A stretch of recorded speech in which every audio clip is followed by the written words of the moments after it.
¿Cómo están mis queridos hermanos? Que Dios les bendiga, gusto de saludarles. Nuevamente estamos acá para compartir la palabra del Señor y acercarnos humildemente al Señor para que nos enseñe y poder escuchar su voz, su palabra, porque la palabra del Señor es viva y eficaz, dice la Escritura, para enseñarnos, para guiarnos, para exhortarnos y así podamos hacer su voluntad. Bien.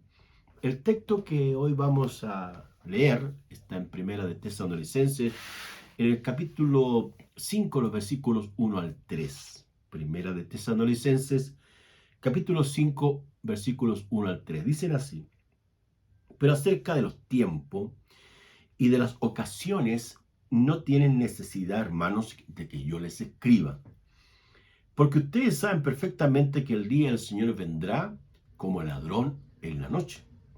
Y cuando digan paz y seguridad, entonces vendrá sobre ellos destrucción repentina, como los dolores a la mujer encinta, y no escapará. Ese es el texto que es nuestra base, como la enseñanza y la predicación para hoy. El tema que hemos puesto a este mensaje es como ladrón en la noche, como ladrón en la noche. Esta expresión en el Nuevo Testamento, esta frase, aparece en el Nuevo Testamento 8 veces y cada vez que es utilizada por los escritores neotestamentarios, que la usa Pablo, la usa Pedro y la usa Juan, hablan de la venida de Jesús o el día del Señor. Acá el Señor se refiere al Señor Jesucristo. Pero también aparece en el Antiguo Testamento, ya en el libro de Joel, pero la expresión es el día de Yahvé o el día de Jehová, que así lo traduce la Reina Valera. En cambio, la Nueva Versión Internacional usa el día del Señor, refiriéndose al Padre. En el Antiguo Testamento al Padre y en el Nuevo Testamento a Jesucristo. En el Antiguo Testamento, en cuanto al Padre, este pasaje aparece en Joel, capítulo 1, y habla de el juicio que Dios va a enviar sobre la ciudad de Jerusalén y sus habitantes. Es el reino del sur, capital Jerusalén, donde estos creyentes, entre comillas, están dejando al Señor y se están casando con mujeres que no son creyentes, están fabricando dioses paganos, están consultando los dioses paganos para hacer la voluntad de ellos y están cambiando una serie de normas éticas, espirituales y morales. Y es eso lo que Dios manda al profeta Joel que profetice que vendrá el día del Señor, el día de Yahvé, para traer juicio a la nación. Eso ocurrió, efectivamente, porque Joel profetiza en el siglo VIII, pero en el año 586 vino este juicio sobre los habitantes de Jerusalén por el imperio babilónico, y los babilónicos vinieron, bajaron, conquistaron, todo eso, destruyeron la ciudad, la quemaron, y se llevaron cautivo a mucha gente de ese tiempo. En el Nuevo Testamento, esta expresión, el día del Señor, es aplicada a la venida de nuestro Señor Jesucristo, donde Él vendrá a juzgar a la humanidad y a aplicar su juicio hacia quienes o hacia aquellos que no han querido arrepentirse de su idolatría, de su inmoralidad, y han desechado al Señor Jesús porque no lo han querido a Él. Es como en el Evangelio de Juan, cuando el texto dice, a los suyos vino y los suyos no lo recibieron. Pero después dice, pero más a todos los que le recibieron. Entonces siempre habrá, en un sentido, gente que cree en el Señor, como hay otros que no creen en el Señor. Hoy día mucha gente se jacta de ser agnósticos. Parece que esa es la filosofía humanista terrenal más atractiva para muchos, porque son libres, no hay ningún parámetro moral, ni social, ni legal, y quieren hacer lo que ellos quieren. Pero eso se llama, en un sentido anarquista o libertinaje. Y la Sagrada Escritura no es un elemento de un traje a la medida para restringir al hombre, sino que todos los consejos, todos los mandamientos, las ordenanzas, los principios del Altísimo son buenos, son saludables y son perfectos. Dicho esto, el pasaje que acabamos de leer 1 Tesalonicenses capítulo 5, 1 al 3, habla de algunos alcances del día del Señor y como el ladrón en la noche.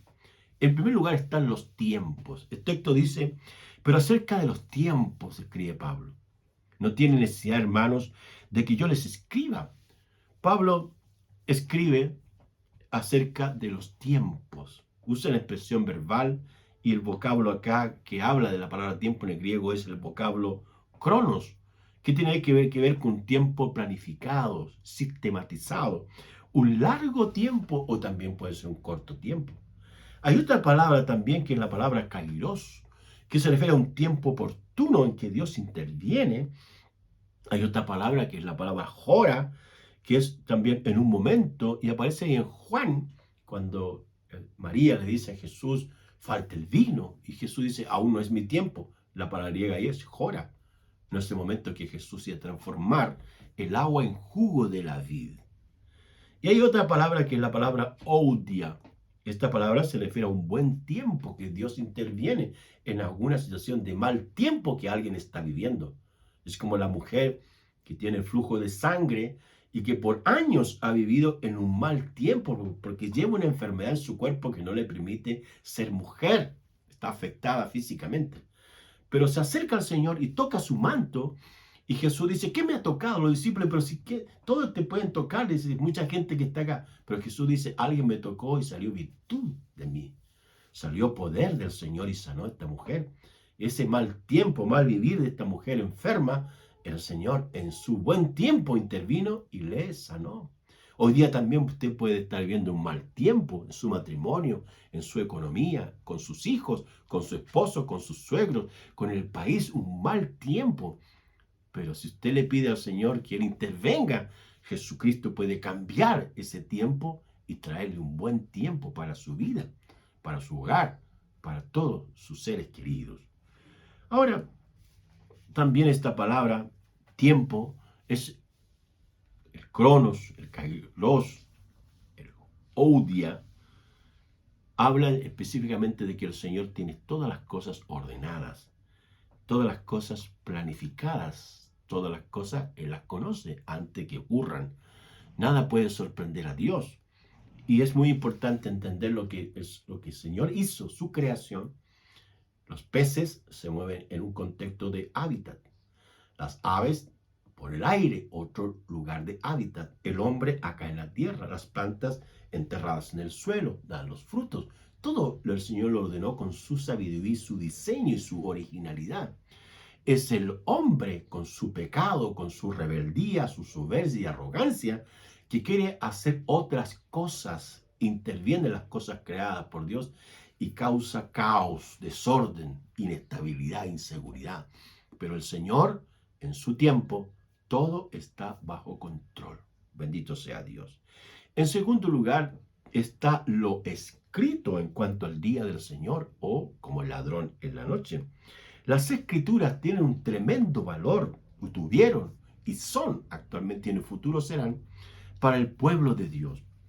Es como el pueblo, acá en el pasaje, el apóstol le escribe a los creyentes de ese lugar, de Tesalónica, y muchos de los primeros creyentes eran judíos, eran de las tribus de Israel. Ellos tenían las escrituras. Se cree más o menos que el año 400 antes de Cristo, el sacerdote Esdras es la persona que estructuró y organizó el canon veterotestamentario con los 39 libros sagrados.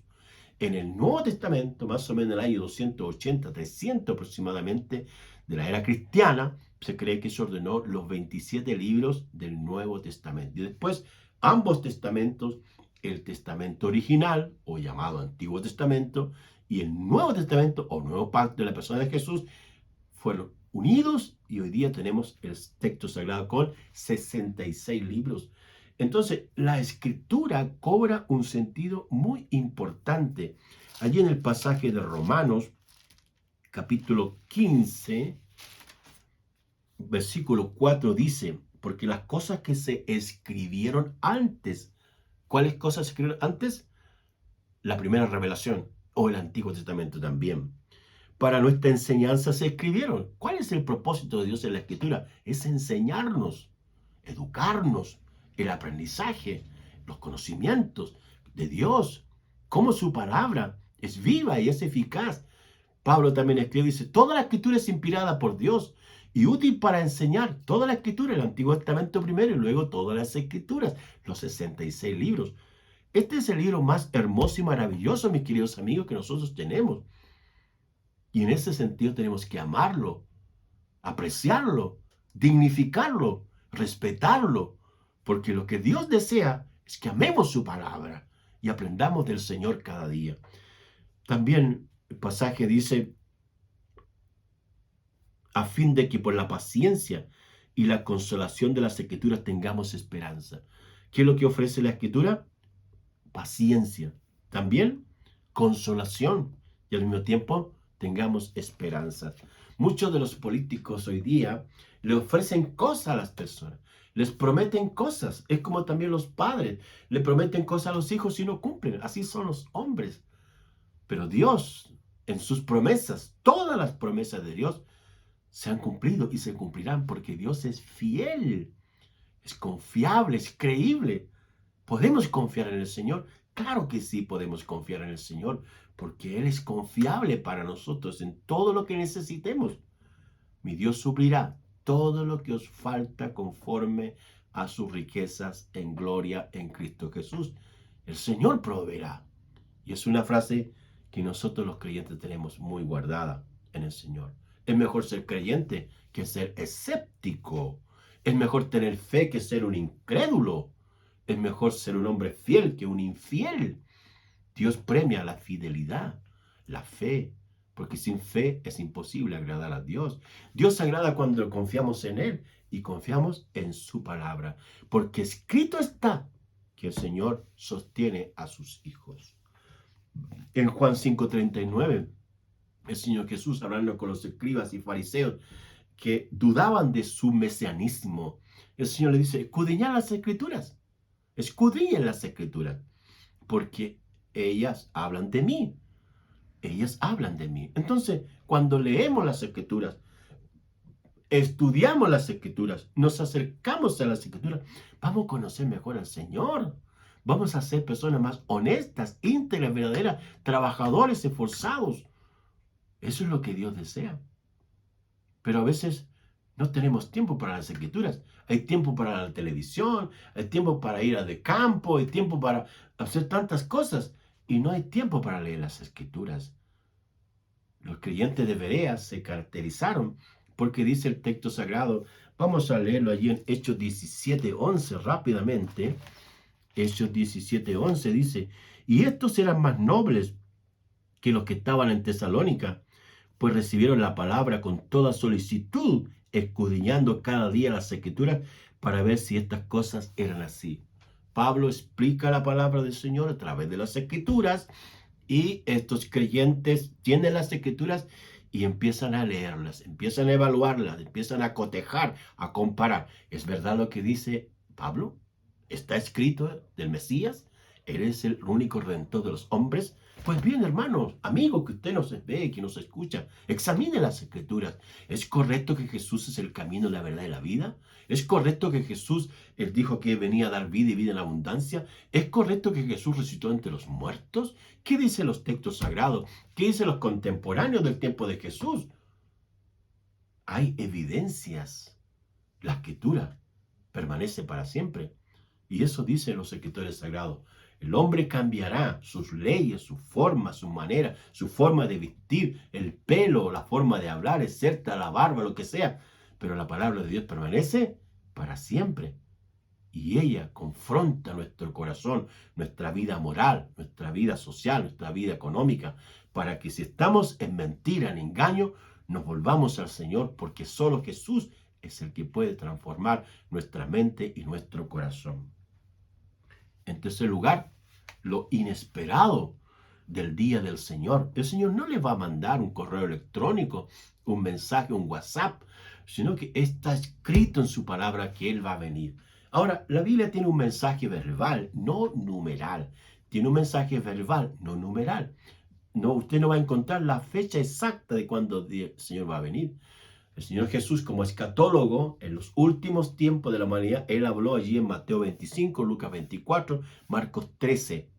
Son mensajes escatológicos. Y Él habla y menciona, antes de su venida, Él dice, hambres, pestes, terremotos, guerras, el amor de muchos se enfriará, el evangelio será predicado a toda la humanidad y entonces vendrá el fin.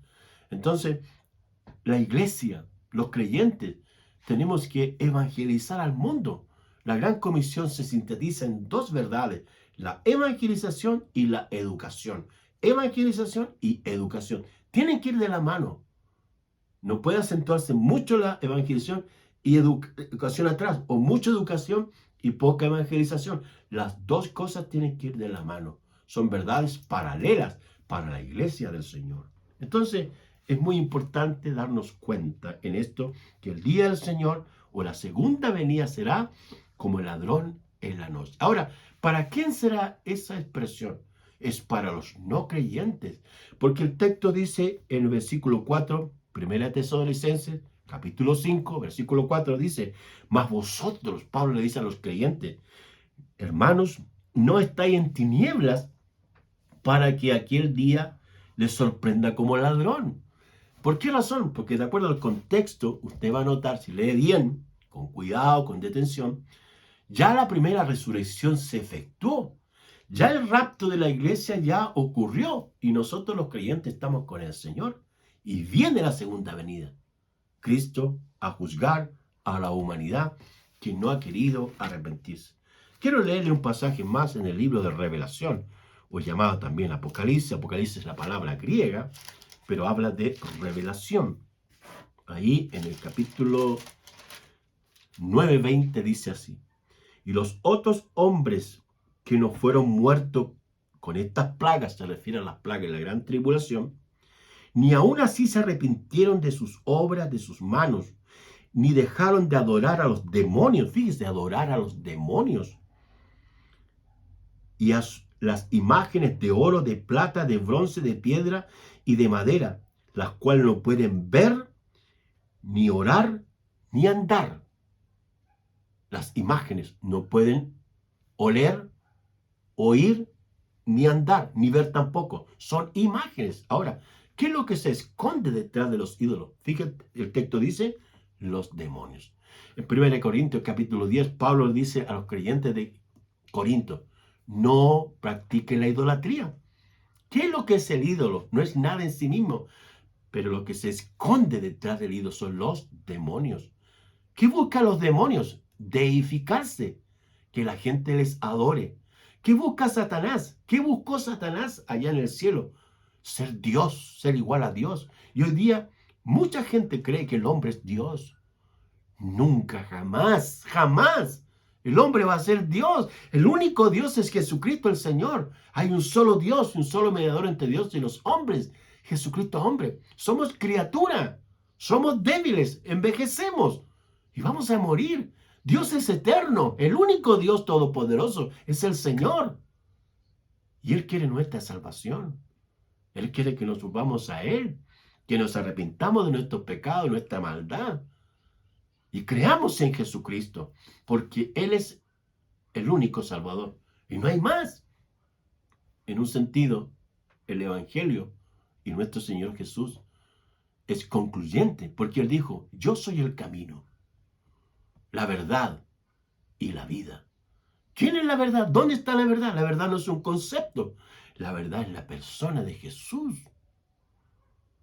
Jesús dijo, yo soy la resurrección y la vida. El que cree en mí, aunque esté muerto, vivirá. Usted se va a morir, yo también me voy a morir. Pero si creo en Jesús, voy a resucitar y voy a estar siempre con el Señor. Entonces, abra su corazón, entréguese al Señor, ríndase a Él, que su palabra es garantía de la salvación para todos los hombres de la humanidad. La segunda venida, como ladrón en la noche, el día del Señor, es para aquellos que no se han querido arrepentir. Y mire lo que dice el pasaje. Entonces vendrá sobre ellos destrucción repentina. ¿Por qué destrucción? Porque no se han arrepentido. Como los dolores de la mujer encinta, y no escaparán. ¿Quién va a poder esconderse de Dios? ¿Quién va a poder escapar? Nadie podrá escapar. ¿A dónde vamos a escapar? Donde quiera que vayamos, ahí está el Señor. Pero Dios hoy día es paciente con usted, no queriendo que usted perezca, sino que usted se vuelva a Él y lo reconozca como el Señor y Salvador de su vida y viva en plenitud y la vida abundante que Jesús tiene. Y el Señor dice, yo he venido para que tengan vida y la tengan en abundancia.